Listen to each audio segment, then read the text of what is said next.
फेरि ओइ ओइ ओइ फेरि फेरि कमाउनु नि त तँलाई परे यसरी मुखमै चाहिँ च्याप्पै पकड्नु पर्छ क्या थुतुनुमै एकछिन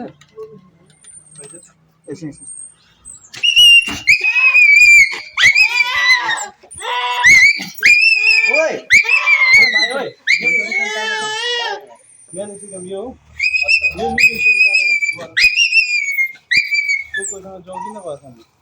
मलाई यस्तै अस्ति नै मेरो अर्को घरमा पनि कुकुर छ कि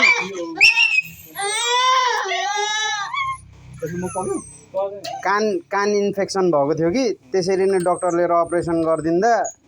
मुख पकडिदिने भएको ख्वापै पार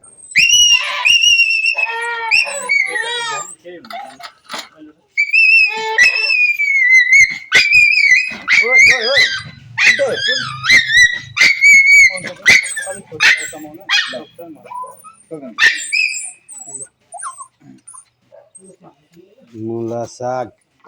त्यो अलिकति बेटाइदिनु आउनु भन्नु टोको तपाईँलाई अङ्कलको हल्का बाइक मार्दै गयो तल भोलि पनि ल्याउनु ल भोलि पनि ल्याउनु